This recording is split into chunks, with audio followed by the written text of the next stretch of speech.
Yun guys, good morning sa inyong lahat. Yan, for today's video, nandito pa rin tayo at palagi tayong nandito sa Premium Bikes Corporation. Yan, for today's video guys, meron tayong i-release na approve ngayon, papunta na ang client. Ang kanyang napiling unit is Yamaha Aerox 155 STD. Yan guys, ito.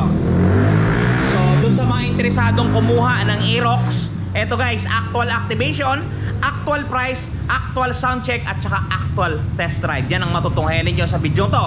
Kaya bago natin banatan, bago natin tirahin at kanin, syempre, intro muna tayo. Yun guys, simulan na natin. Kunin na natin dun sa display area yung motor na kukunin ng client, yung Aerox yan. Papakita ko sa inyo guys. Yan, dito lang natin iwanan muna yung camera at ikakamada natin yung unit. Kailangan natin ng ito, rubber boots para hindi magasgas yung ating tires. Alright. Nagdag na ang Aerox ng Bayans. Medyo mabigat to guys, medyo malaki. Yun. Yung ganda guys. Buhay na buhay to. Gigil na gigil.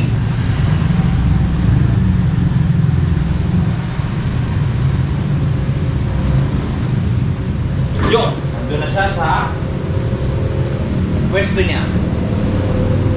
Kulang pa ng rubber boots. Medyo mahaba yung paa ng ating Aerox. Okay guys. Ngayon, simulan na natin yung pag-activate sa kanya. Pero bago natin i-activate, syempre, linisan muna natin. Medyo wala siyang alikabok guys, kaya ito lang gagamitin natin, microfiber towel. Punas-punasan lang natin para as in super linis talaga pagka kinuha ng client. Yung client kasi ay 30 minutes away ang layo dito sa branch, kaya i-activate na natin. Napili niya na naman din itong kulay na to para mamaya pagdating niya, signing na lang ng kontrata. Guys, all in all, good item na. Malinis na siya.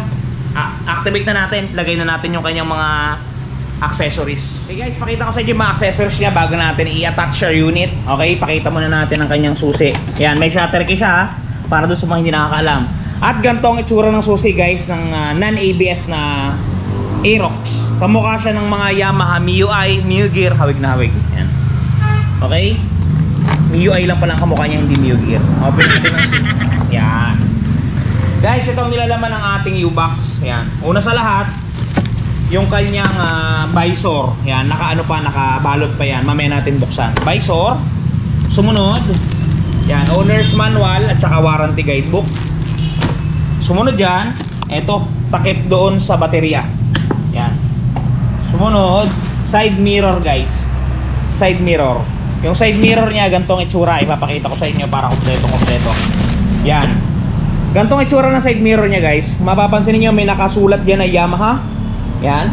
At dito may mga serial number. Maganda, para siyang dahon, malapad. Yan o. Goods sa goods. Gantong side mirror niya. Tapos sumunod, baba muna natin sa makamalaglag.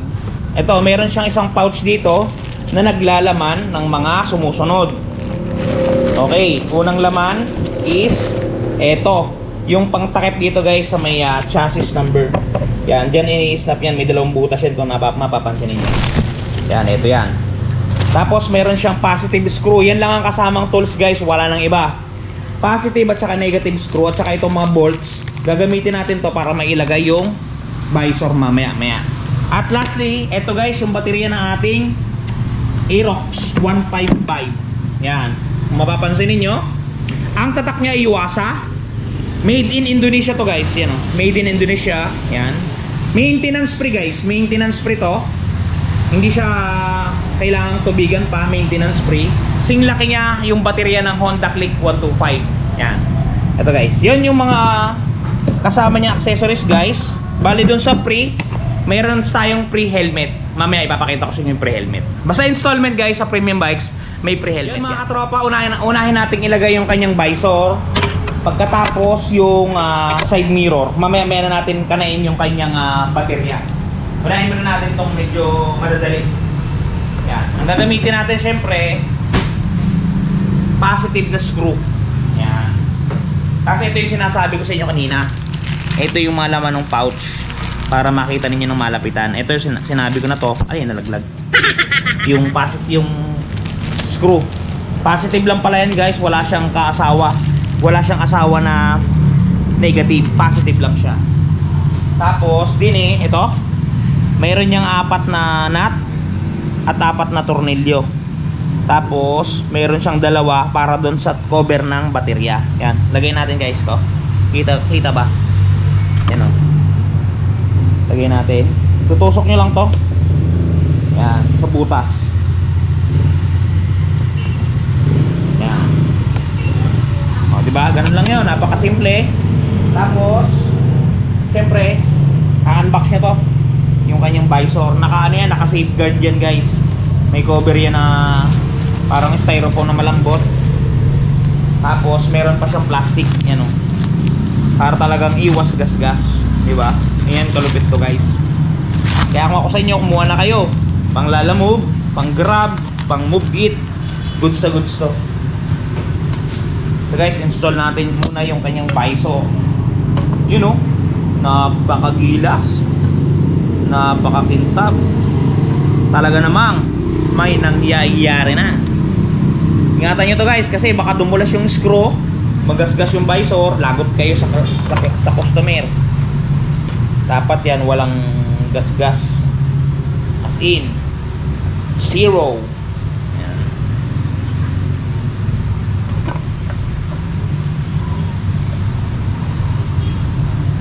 Yun, bali pang-4 na to. Yan. Huwag nyo sobrang hihigpitan ha, baka maputol. Kasi itong mga tornilyo na to, plastic lang yan ha, hindi yan bakal. Kasarapan lang. Huwag nyo pipigilan ng todo. Yan. Okay na, all goods na siya guys. Good item.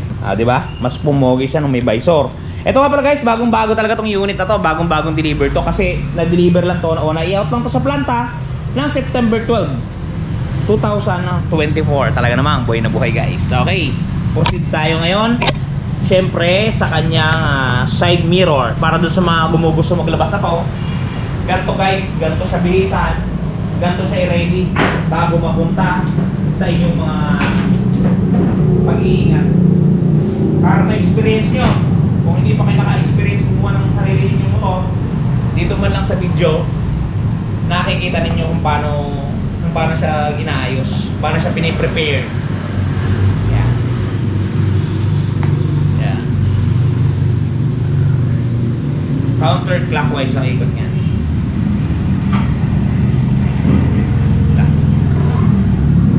Counterclockwise to guys. Init. Premium bikes, baka naman, air ko naman. Init eh. Unod itong kabila. Oops. Yan.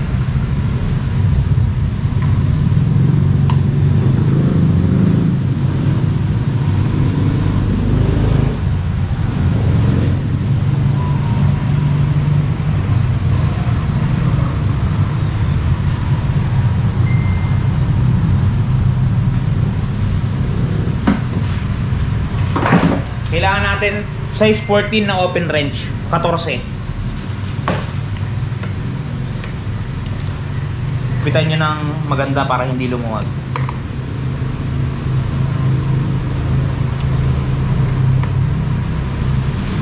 Okay. Ito tayo sa kanan.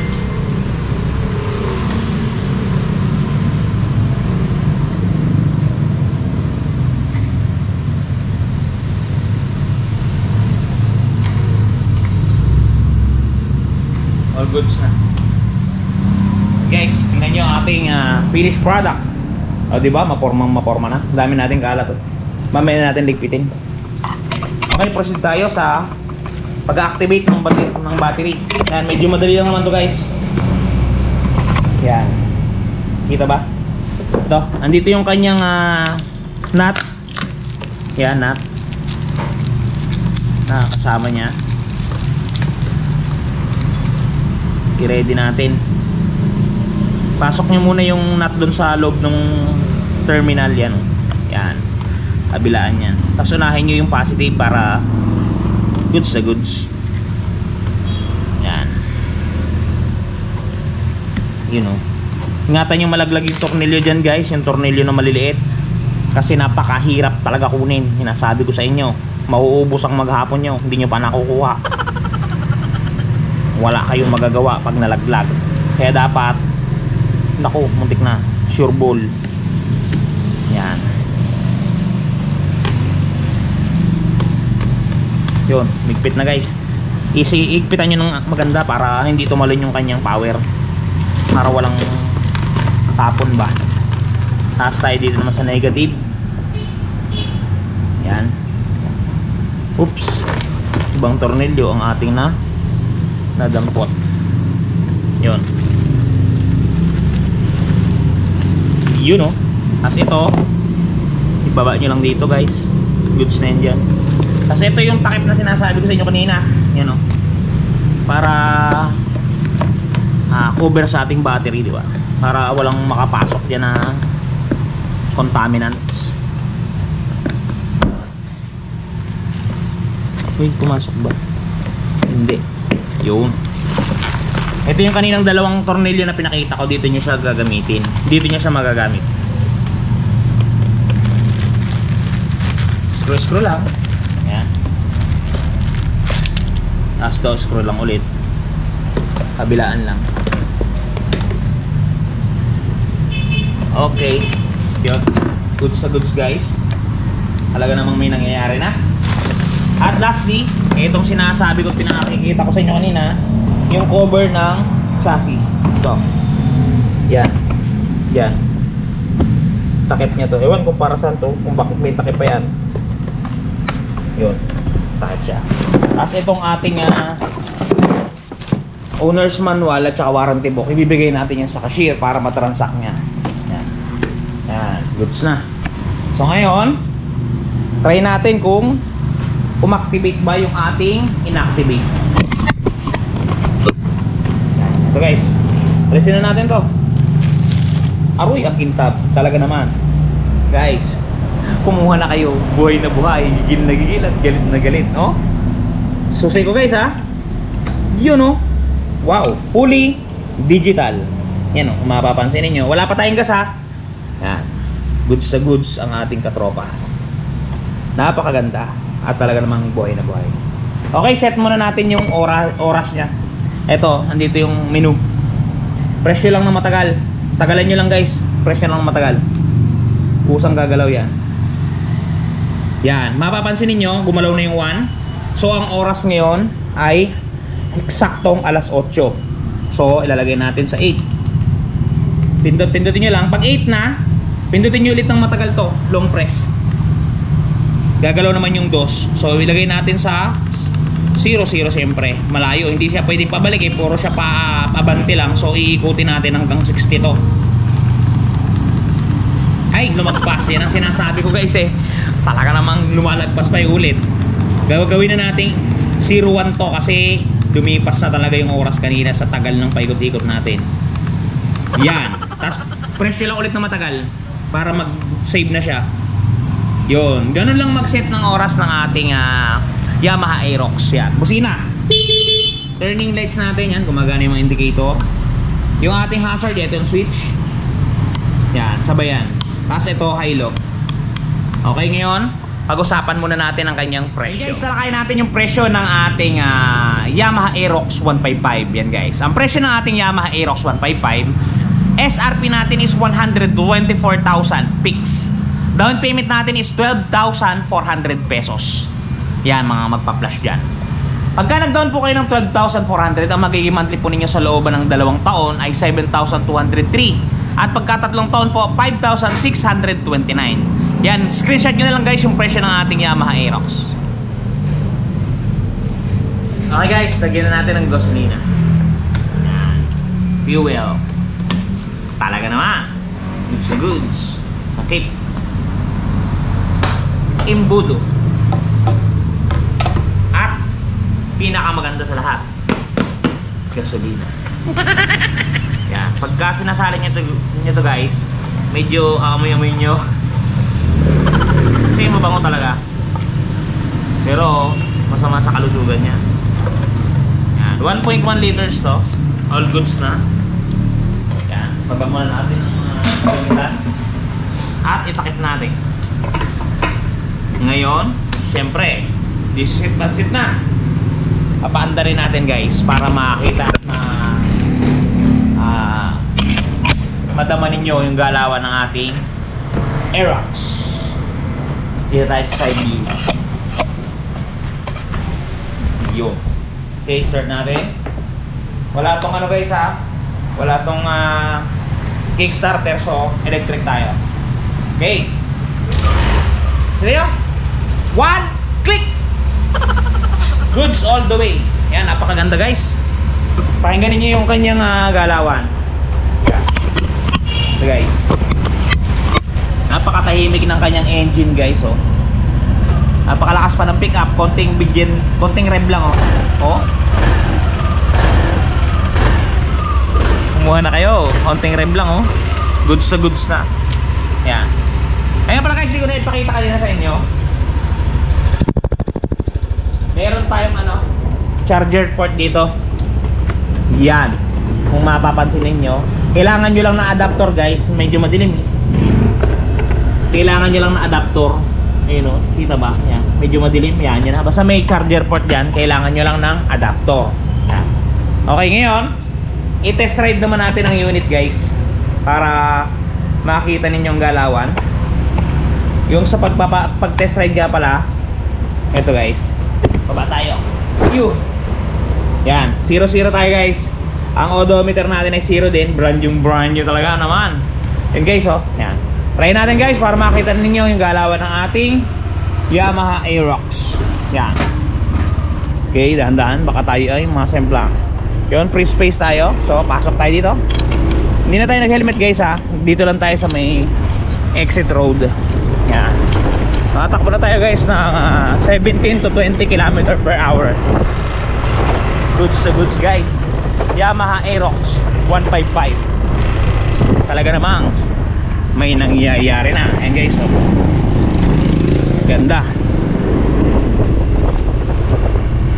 Goods to goods. O diba?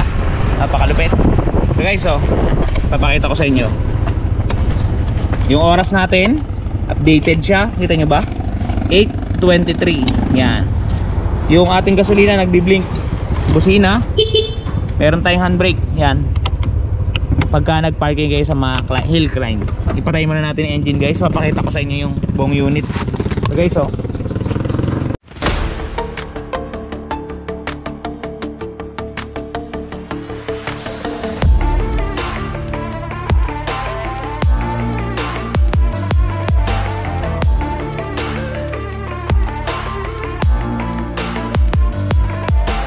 Quality. O tara guys, balik na tayo sa office. Baka tayo hinahanap na doon. Okay. Alright, start tayo. May mga motor pa, so palagpasin muna natin sila bago tayo mag take off. Yun guys, clear na, clear. Yun o, ganda guys gamitin to. Parang malayong sa NMAX kasi parang aggressive to guys. Aggressive siya drive it. Yung aggressive yung position mo. Hindi katulad dun sa NMAX na parang super relax naman. Super relax. Ito aggressive look siya guys. Talagang goods to goods. Ganda oh. Bagay na bagay sa atin guys. Goods to goods. Talaga naman guys. Kuha na kayo guys. Napakamura ng down payment. Talagang panalong panalo. Yan oh. Okay. Ito medyo traffic. Pero papasok na tayo ngayon sa branch. Dito na tayo. At babalik na tayo dito. Papasok, dahan-dahan lang. Yo, dito na lang natin siya ilalagay sa labas kasi pagdating na yung may-ari ng unit.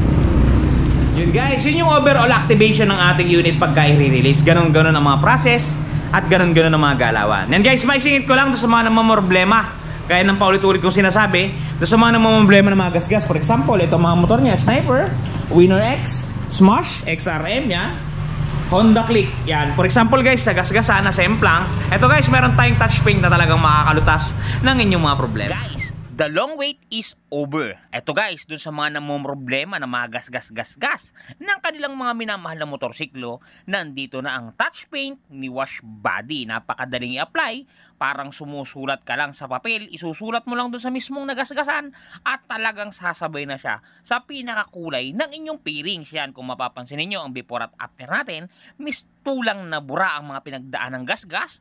Ang mga natamo na hindi sinasadyang galos ay mistulang na bura. Yan, kung mapapansin niyo, halos bumalik talaga sa original. Guys, pati pag-package sila nito papunta sa mga lugar ninyo ay talagang napaka-safety. Kung mapapansin niyo, talaga namang safe na safe ang package na bibilin nyo sa kanilang Shopee Shop. Kaya kung ako sa inyo, try nyo na ang touch paint ni Wash Body. Guys, napakadali lang bumili niyan. Shopee Shop lang. Yung link ng description ng kanilang Shopee Shop ay nasa description box natin. Napakamura lang yan guys. Talagang mawawala ang mga gasgas at mako-cover up niya talaga yung mga scratches na tinataglay ng ating mga unit. Okay guys, kuha na kayo. Napakamura lang yan. Ay guys, shoutout nga pala natin yung tropa natin sa taga-Oriental, taga-Victoria Oriental, si Sir Gisrael Bungkawe. Manager yan guys ng PBC Victoria. Birthday niya ngayon. Sir Gisrael, happy birthday sa'yo. Ayun, ingat ka palagi at mabuhay ka hanggang gusto mo. Ayun. Okay, sige ba, hanggang dito lang. Ingat kayo palagi at palagi kayo magpapakasaya. Bye! Sir Ron TV. Shoo!